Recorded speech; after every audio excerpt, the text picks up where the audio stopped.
말씀을 준비하다가 보게 된 한 미국 교회의 사이트 중에서 주일학교의 기도문을 소개하는 것으로 제가 오늘 말씀을 시작하려고 합니다. 한 3페이지 분량의 그 주일학교 학생들이 적어놓은 기도문인데요. 그 중에 몇 가지만 소개해 볼게요. 그 전에 여러분, 제가 정말 이번 주 힘들게 말씀을 준비했어요. 어제 잠도 잘 안 오고, 여러분의 도움이 절실히 필요합니다. 제가 너무 좋고 감동적이고 재미있어서 소개해드리는데 여러분들의 반응이 전혀 없으면 정말 지치고 힘들거든요.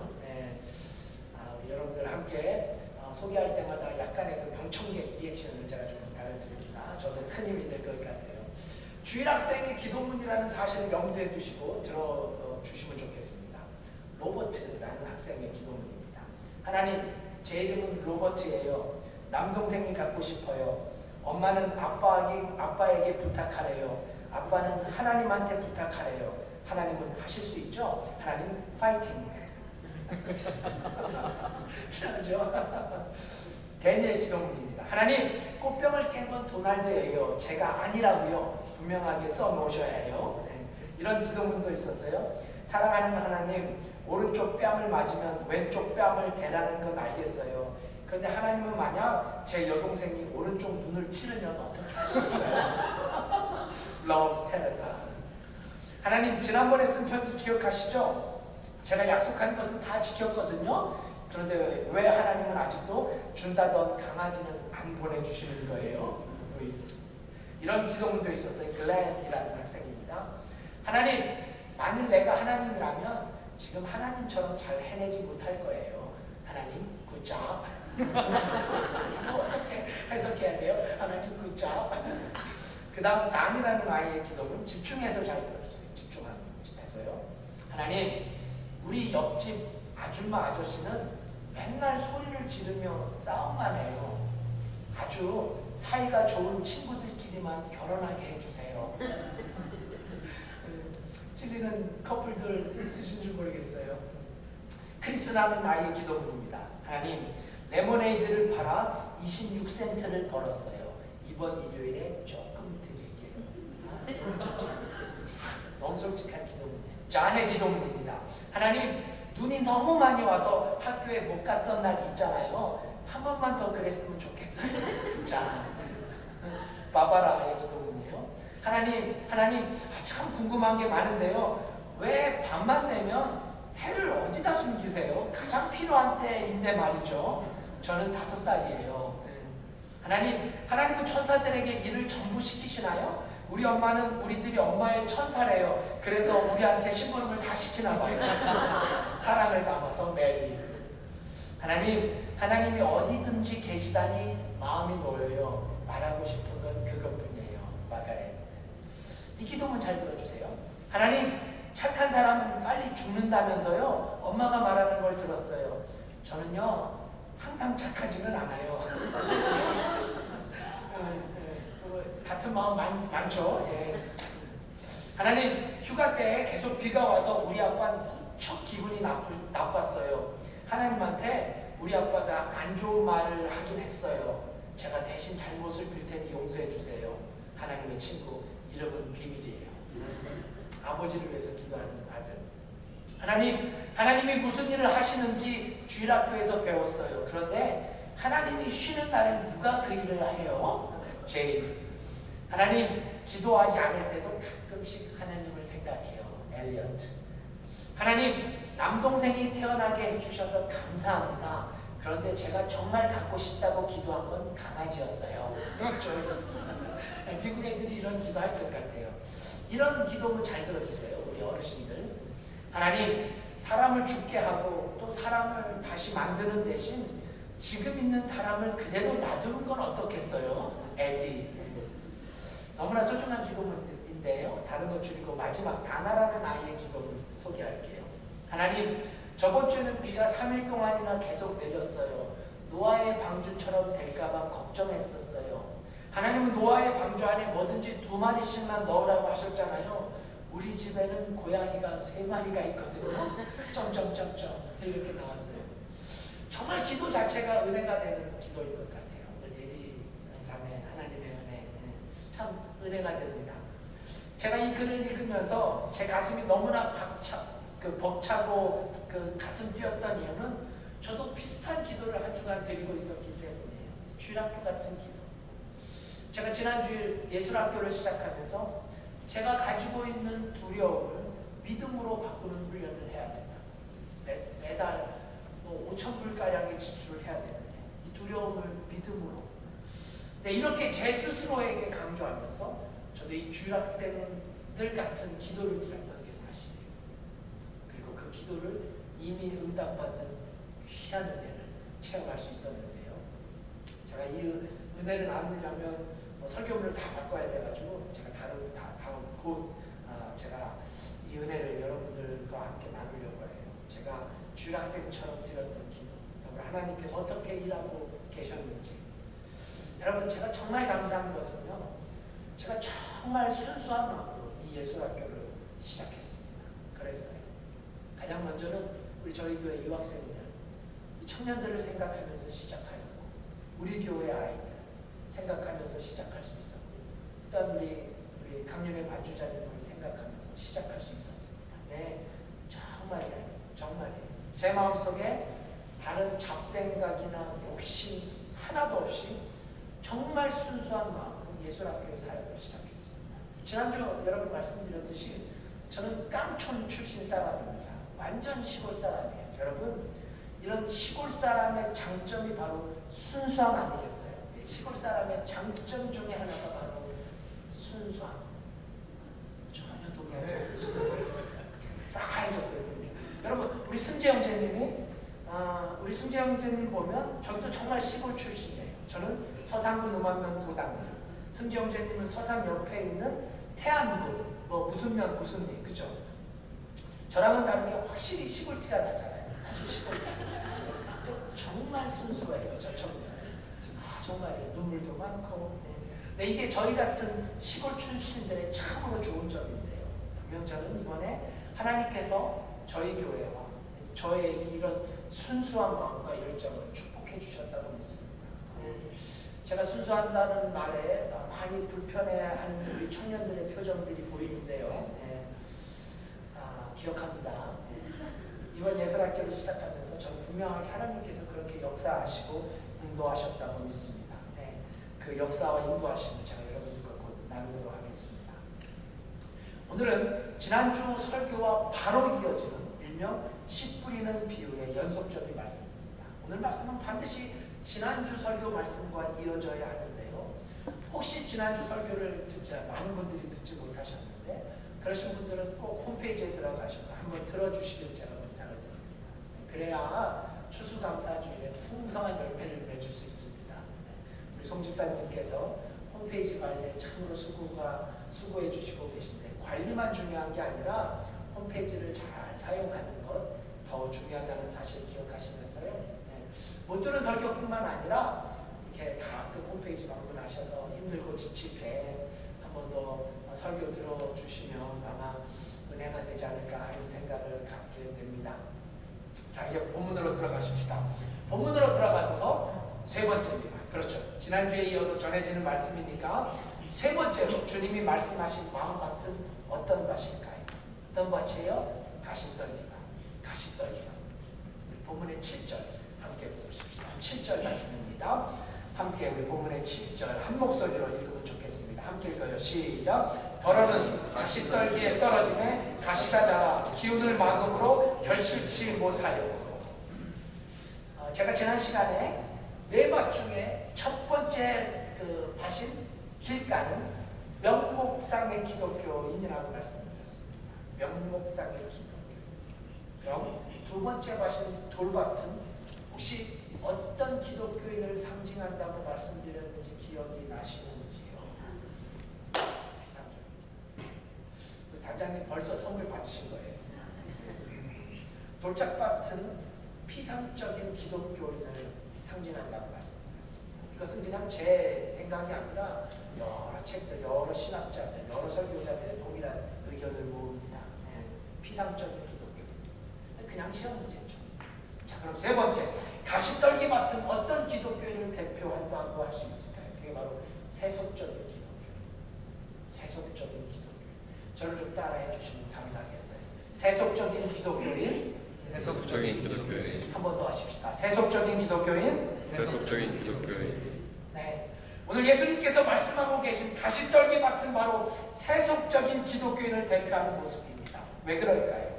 이 가시떨기 같은 마음밭을 공격하고 있는 것이 바로 세상의 것들, 즉 주님의 말씀대로 세상의 유혹이기 때문이에요. 세상의 욕심이기 때문이에요. 그래서 이 세상의 유혹을 결국 이기지 못하는 사람, 그래서 열매를 맺지 못하죠. 오늘 본문은 이것이 가시 기운이 막아서 열매를 맺지 못하게 된다라고 설명합니다. 여러분, 그럼 주님은 이 밭을 어떻게 설명하고 계실까요? 뒤에 계속 예수님이 친히 설명하시죠. 18절, 19절 우리 함께 보십시다. 18절, 19절 예수님께서 직접 설명하신 말씀 한 목소리로 있습니다. 시작. 또 어떤 이는 가시떨기에 뿌리우는 자니 이들은 말씀을 듣되 세상의 염려와 재리의 유혹과 기타 욕심이 들어와 말씀을 막아 결실치 못하게 되는 자라. 우리 진짜 이 말씀에 귀 기울일 수 있어야 돼요. 정말 이 말씀을 가슴에 새길 수 있어야 합니다. 왜 그렇습니까? 이게 바로 우리의 이야기일 수 있기 때문에, 이게 바로 저와 여러분의 영적 상태를 진단하는 아주 중요한 단서가 될 수 있기 때문입니다. 여러분, 다시 한번 이 예수님의 말씀에 우리가 정직하게 우리의 모습을 돌아볼 수 있어야 한다고 믿습니다. 예수님께서 뭐라고 말씀하셨어요? 말씀을 들었어요. 말씀을 들었는데, 그런데 그 들은 말씀이 막혀서 결실치 못한다고 말씀하시면서 가시 기운이 말씀을 막았다고 주님이 말씀하셨어요. 그리고 그 가시 기운이 바로 세상의 염려, 재리의 유혹, 여러 유혹들이 있지만 이 물질의 유혹, 제가 좀 더 설명드릴게요. 기타 욕심들, 한 욕심이 아니라 기타 여러 가지 욕심들, 즉 세상의 가치 체계가 우리를 유혹하고 결국 믿음의 결실을 맺지 못하게 한다는 말씀이에요. 네, 이거 바로 우리들의 얘기일 수 있지 않겠습니까? 물론 저는 이런 가시떨기 같은 마음밭은 분명 말씀에 대한 사모함이 있다고 생각해요. 이 가시밭에는 분명 말씀에 대한 욕망이 있어요. 말씀에 대한 사모함이 있고요. 말씀에 대한 열정도 누구 못지 않습니다. 교회 모든 일에 관심과 애정이 있어요. 교회에 대해서도 아주 잘 알고 모든 일에 열심을 하려고 애를 씁니다. 하지만 문제는 세상의 욕심이 더 큰 사람이에요. 세상이 더 큰 사람. 다시 더 정확하게 말씀드리면 말씀에 대한 열정이 있지만 세상에 열정이 더 큰 사람, 말씀에 대한 사모함과 애정이 있지만 세상을 더 사모하는 사람, 물질을 더 사모하는 사람, 교회에 대한 관심이 있지만 세상에 대한 관심이 더 많은 사람을 가리킨다는 거지요. 결국 그래서 말씀에 대한 그의 사모함이 열매를 맺지 못하는 상태로 끝날 수밖에 없는 비극, 말씀에 대한 열정과 사모함에도 불구하고 이들의 결론은 비극일 수밖에 없습니다. 수도 없이 많은 날 교회를 다녔어요. 수도 없이 많은 설교를 들었고 수도 없이 많은 예배를 드렸지만 그럼에도 불구하고 아무 결실을 맺지 못하고 있는 그리스도인의 비극. 여러분, 성경이 이런 비극의 한 주인공을 우리에게 분명하게 증언해주고 있죠. 제가 아주 오래전 말씀을 증거했던 것 같아요. 한 부자 청년의 이야기. 기억나시는 분 계신지요? 알고 계신 분도 계실 거예요. 어떤 부자 청년 간원이 예수님 앞에 나오게 됩니다. 그는 부자였어요. 간원이었어요. 성공한 사람이에요. 그리고 그는 아주 진지한 구도자의 마음과 질문을 갖습니다. 그가 예수님께 이런 질문을 해요. 우리 한번 직접 보십시다. 마가복음 10장이에요. 마가복음 10장. 멀지 않아요. 조금만 뒤로 가시면 되니까 마가복음 10장 17절 말씀 71쪽이에요. 성경 찾는 건 참으로 중요한 시간입니다. 함께 이걸 읽으십시다. 시작. 예수께서 길에 나가실새 한 사람이 달려와서 꿇어 앉아 묻자오되 선한 선생이여 내가 무엇을 하여야 영생을 얻으리까? 선생님, 내가 무엇을 하여야 영생, 구원을 얻을 수 있습니까? 여러분, 이건 정말 좋은 질문이죠. 아주 중요한 질문입니다. 여러분과 제가 물어야 할 질문이에요. 하지만 그럼에도 불구하고 이 사람은 좋은 결실, 아니 비극으로 그의 이야기는 끝이 납니다. 자, 예수님이 이 사람에게 결국 무엇에 대해서 말씀하세요? 21절 이하에 보시면 물질에 대해서 이야기하죠.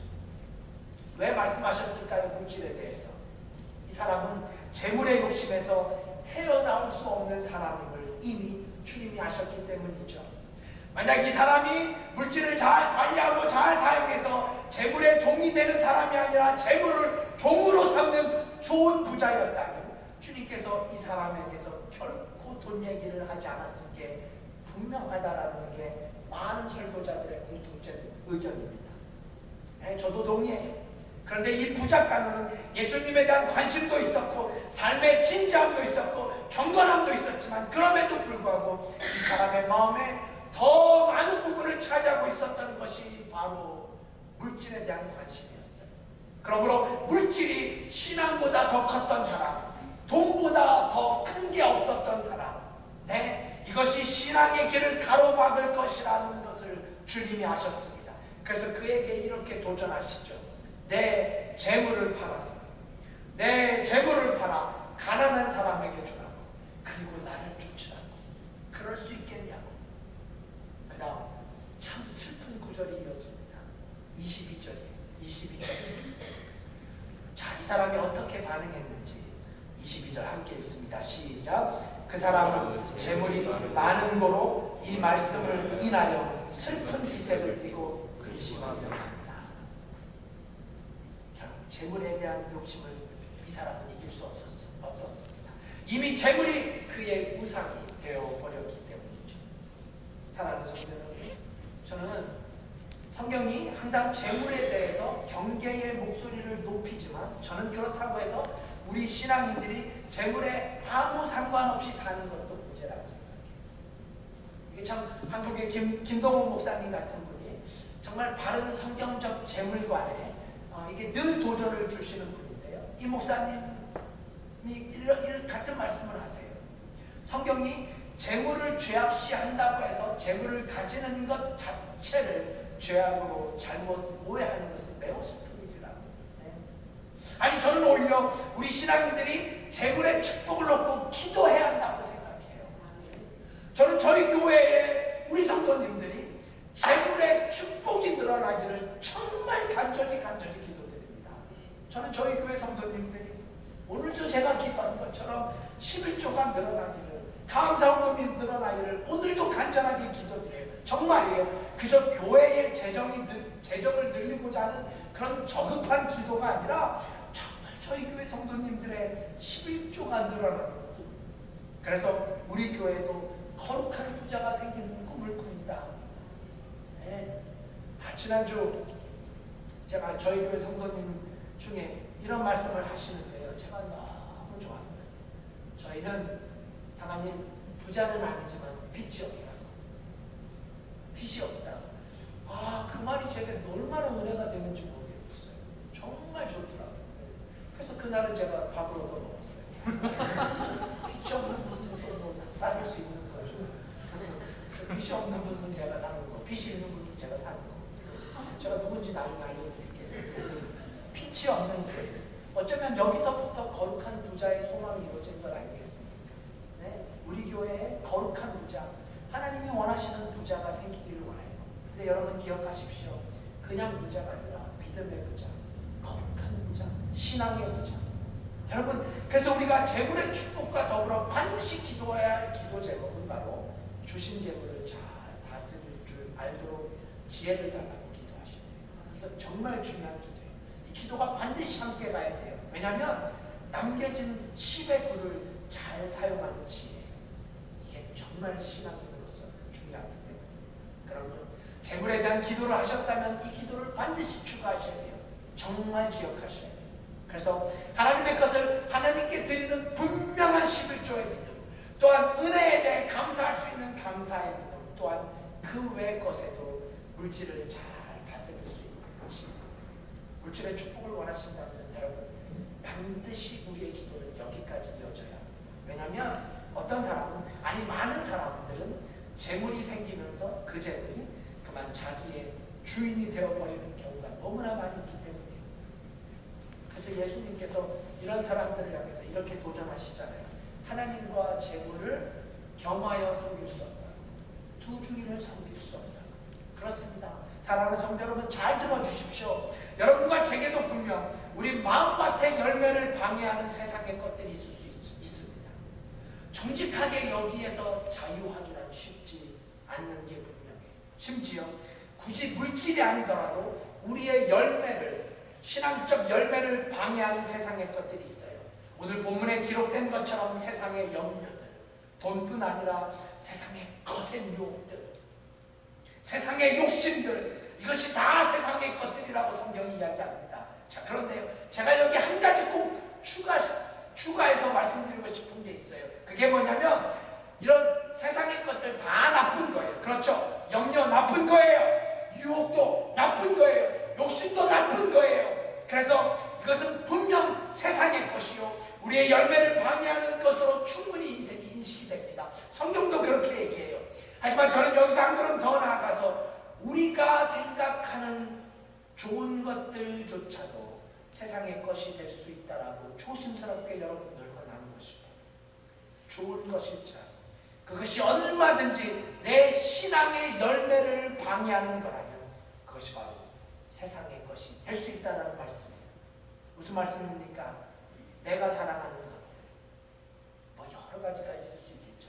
저 같은 경우에는 음악, 제가 사랑하는 음악, 또 제가 좋아하는 스포츠, 아니 심지어 성경은 우리의 가족들마저도 세상의 것이 될 수 있다고, 그래서 가족도 우상이 될 수 있다고 경고합니다. 이것이 바로 하나님께서 아브라함에게 경고하며 확인하시고자 하셨던 거였잖아요. 아브라함이 과연 하나님을 더 사랑하느냐, 아니면 100세 얻은 아들 이삭을 더 사랑하느냐, 하나님에게는 이것이 매우 중요했습니다. 그래서 아브라함을 모리아산으로 데려가셔서 그 아들 이삭을 바치는 시험을 하시잖아요. 왜요? 아브라함에게 아들 이삭이 우상이 될 수 있다는 사실, 아브라함이 믿음의 조상이 되기까지 아들 이삭이 얼마든지 그의 신앙을 방해할 수 있다는 사실을 하나님은 이미 잘 알고 계셨기 때문입니다. 그렇습니다, 여러분. 그래서 때때로 남편이 우리 신앙에 방해가 되기도 합니다. 아내가 방해가 되기도 해요. 뭐 옛날에는 훨씬 더 심했었죠. 반대하는 우리 남편과 아내가 있었다고 훨씬 더 심한 얘기죠. 하지만 더 나아가 자식이 우리의 믿음의 방해가 되기도 합니다. 부모가 우리의 믿음의 방해가 되기도 해요. 내 남자친구, 내 여자친구, 내 절친이 우리의 신앙에 방해가 되기도 합니다. 아니 여러분의 선하게 세운 목표도 때때로 우리의 신앙에 방해가 될 수 있습니다. 누구도 피해갈 수 없는 사실이에요. 아브라함도 피해갈 수 없었던 시험이라면 여기서 자유할 수 있는 사람은, 누가 자유할 수 있는 사람은 아무도 없다고 해도 과언이 아닐 것입니다. 네. 이 시간 예수님은 우리에게 묻습니다. 박도성 사관, 지금 내가 가지고 있는 것, 제 안에 가득 차 있는 세상의 것은 무엇이냐? 지금 이 말씀을 통해서 묻고 계세요. 내 안에 가득 차 있는 것, 염려들, 욕심들, 유혹들, 아니 이런 것은 물론이고 내가 좋아하는 그 어떤 것, 그것조차도 내 신앙에 방해가 될 수 있다는 사실, 내가 너무나 사랑하는 그 어떤 것이 내 믿음을 무너뜨리고 내 신앙을 무너뜨리고 그래서 더 이상 자라나지 못하게 하는 그 무엇이 있지는 않는지, 사랑하는 성도 여러분, 지금 이 순간 우리 가운데 떠올라지는 세상의 것들은 어떤 것들이 있는지 진지하게 물을 수 있어야 합니다. 왜냐하면 이것이 우리가 가시떨기밭에 있느냐 있지 않느냐를 결정하는 중요한 증거가 되기 때문입니다. 그리고 이 질문을 통해서 우리가 다시 한번 가시덤불밭을 해치고 나온 믿음의 결단이 있기를 소망합니다. 자, 그럼 이제 마지막으로 주님께서 말씀하신 마음의 밭이 있죠. 참 좋은 밭, 마음의 밭, 좋은 밭. 네 번째, 우리 모두가 사모하고 그리워하는 마음의 밭. 자, 이 마음의 밭에서는 30배, 60배, 100배 열매를 맺는다고 주님이 말씀하고 계십니다. 본문의 8절 우리 다 함께 공독해 보십시다. 다시 우리 마가복음으로 돌아갈게요. 마가복음 4장 8절 말씀. 자, 함께 읽습니다. 시작. 더러는 좋은 땅에 떨어짐에 자라 무성하여 결실하였으니 30배와 60배와 100배가 되었느니라 하시고. 자, 그렇다면 이 말씀을 예수님께서 또 어떻게 설명하셨을까요? 우리 20절 본문의 마지막 절이에요. 우리 예수님의 설명 함께 듣습니다. 시작. 좋은 땅에 뿌렸다는 것은 곧 말씀을 듣고 받아 30배와 60배와 100배의 결실을 하는 자니라. 자, 말씀을 들었습니다. 그리고 아주 중요한 단어가 이어져요. 그게 바로 받아라는 단어입니다. 듣기만 했을 뿐 아니라 받았다. 말씀을 받았다. 제가 설교 끝날 때마다 그런 기도를 하잖아요. 말씀을 받는다는 기도.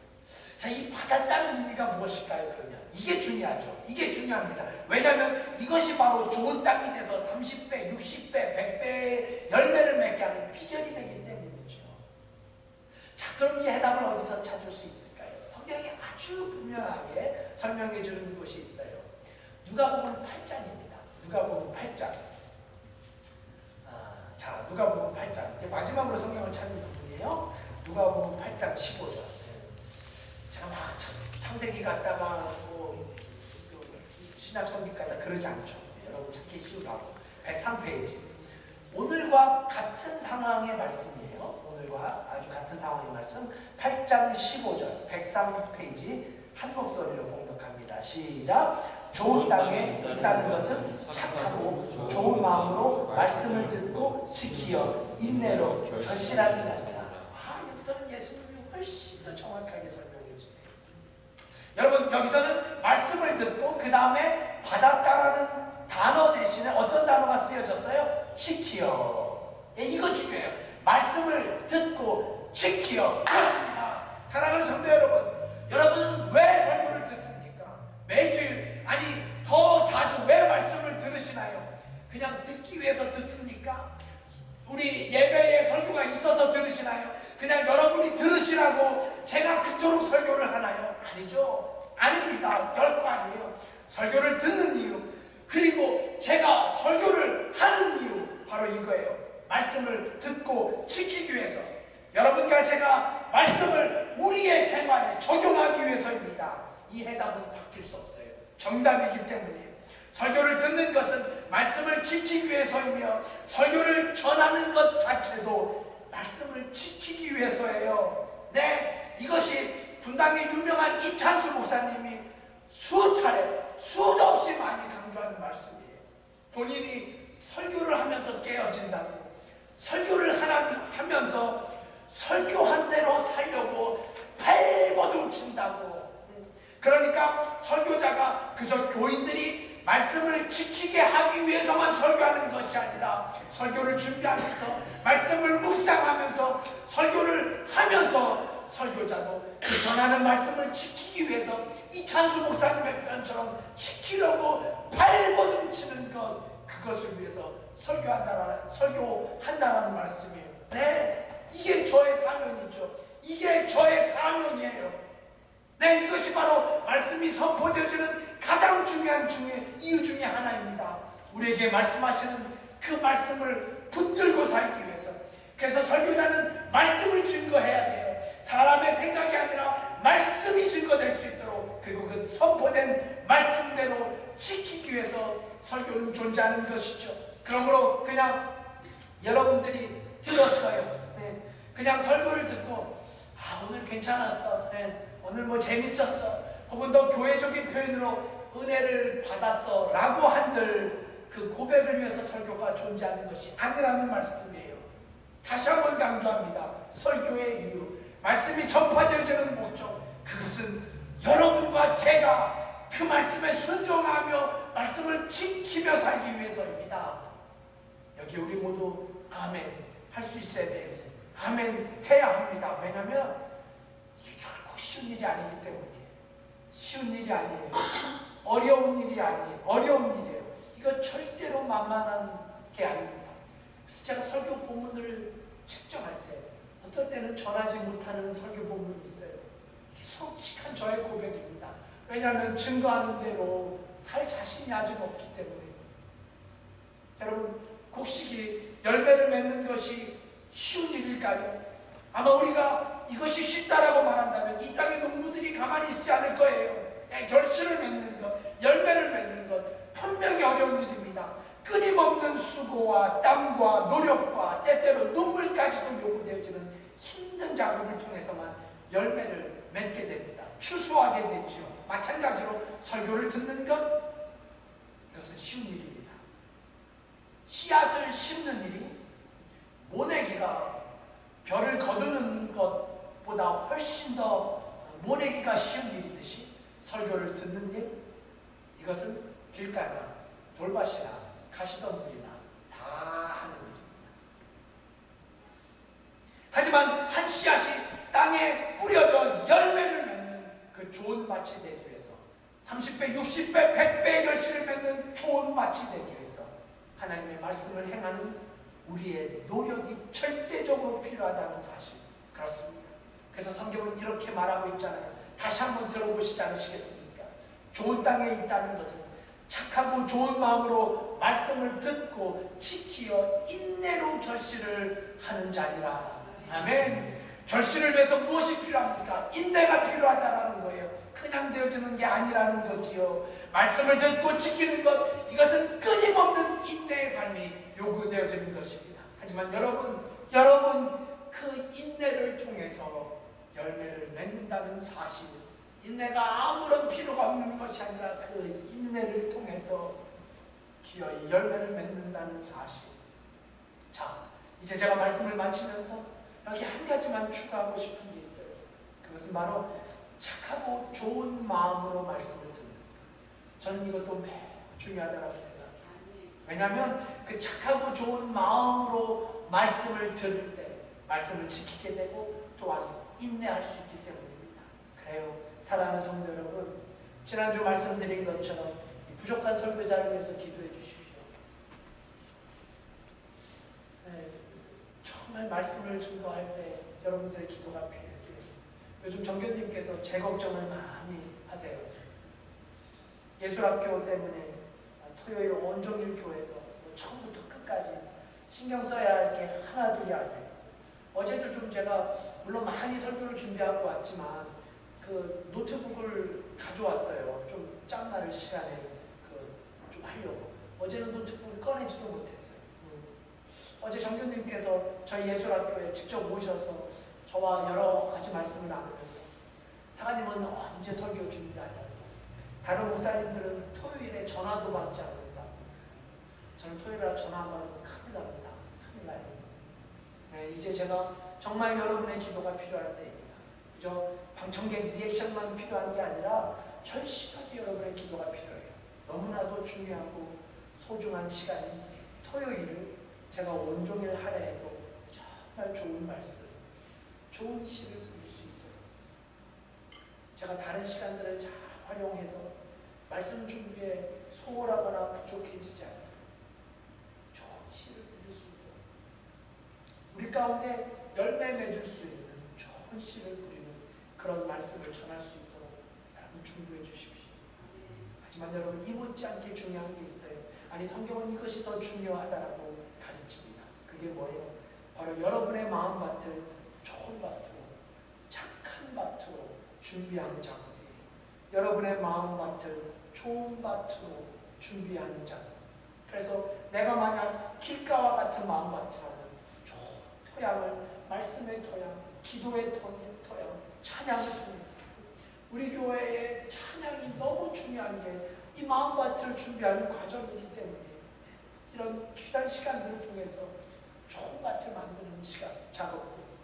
내 마음이 만약 돌밭이라면 내 위에 돌짝들을 치워버리고, 만약 가시덤불이 있다면 가시에 찔리고 아프더라도 그 세상의 모든 것들, 세상의 염려들, 유혹들, 그런 근심들을 다 그 가시를 치워버리는, 그래서 좋은 밭이 돼서 30배, 60배, 100배 열매를 맺는 좋은 땅이 될 수 있는 그런 노력을 하며 기도가 필요합니다. 여러분, 잊지 마셔야 할 게 있어요. 오늘 이 비유의 말씀은 예수님께서 정제의 칼을 들어서 길가, 돌가 같은 밭, 가시밭 같은 밭, 니네 다 죽었어, 다 쓸어 엎어버리겠다가 아니에요. 그런 게 아니라 정말 이런 밭도 좋은 밭이 될 수 있다고, 길가도 좋은 밭이 될 수 있다고, 지금 가시덤불 같은 밭도 좋은 밭이 될 수 있다고. 그렇습니다. 이것이 오늘 우리의 간절한 기도 제목이어야 합니다. 여러 번 강조드렸듯이 오늘 주님이 말씀하신 네 밭의 형태는 모두 다 교회 안에만 있는 밭입니다. 교회 안에만 존재하는 밭이에요. 그래서 우리 모두는 언제든지 길가도 될 수 있고, 돌짝밭도 될 수 있고, 가시덤불도 될 수 있고, 또 좋은 밭도 될 수 있습니다. 그렇다면 여러분, 이제 제가 지난주에 드렸던 동일한 질문을 던지면서 오늘 말씀을 마치고자 합니다. 지금 당신의 밭은 무슨 밭입니까? 길가이십니까? 돌밭이십니까? 아니면 가시떨기밭이십니까? 아니면 저와 여러분이 이 밭이어야 하는데 정말 그래야 되는데, 아니면 좋은 밭이십니까? 이 해답은 바로 우리들의 몫입니다. 기도하십시다. 함께 진실된 마음으로 기도하십시다.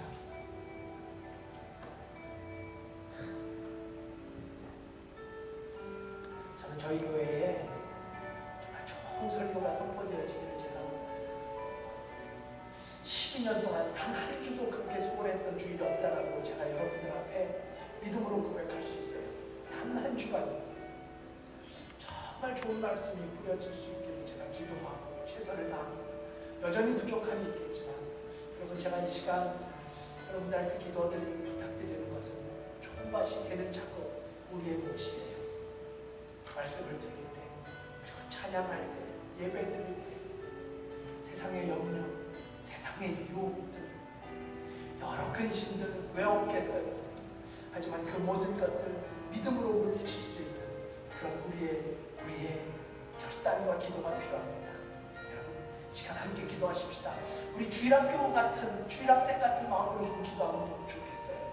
우리 주일학교 그 어린아이들 같은 마음으로, 하나님, 시간 내가 돌짝밭 같은 마음, 좋은 밭 되게 해주세요. 우리 좀 정직하게, 가시덤불 같은 마음, 내가 너무 세상에 근심과 걱정이 많아요. 하나님 도와주세요. 우리 주일학교 같은 마음으로 기도할 때 하나님께서 우리의 밭을 좋은 밭으로 만들어 주실 수 있는 그런 우리의 결단이 이어질 수 있기를 원하며 함께 같이 기도하십시다. 기도해 주세요. 여러분 함께 기도해 주세요. 주님, 하나님 도와주세요. 우리 교회 정말 말씀이 살아있는 교회가 되기를 원합니다.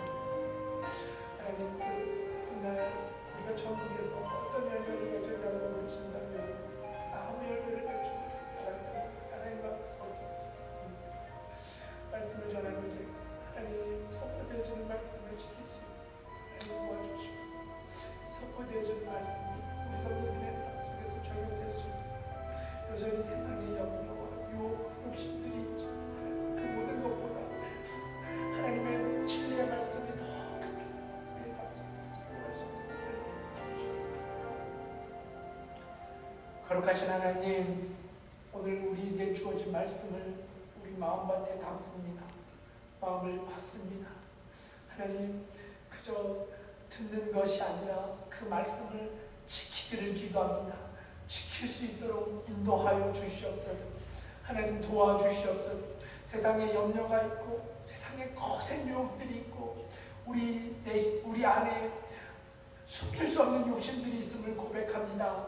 하지만 이것보다 하나님이 더 크게 도와주시고 예수 그리스도의 보혈이 더 크게 도와주시고 구원과 영생이 더 크게 자리 잡아서 결국 우리의 삶 속에서 결실을 맺는, 풍성한 결실을 맺는 우리 구세군 필라 한인교회 모든 성도님들이 될 수 있도록 축복하여 주시옵소서.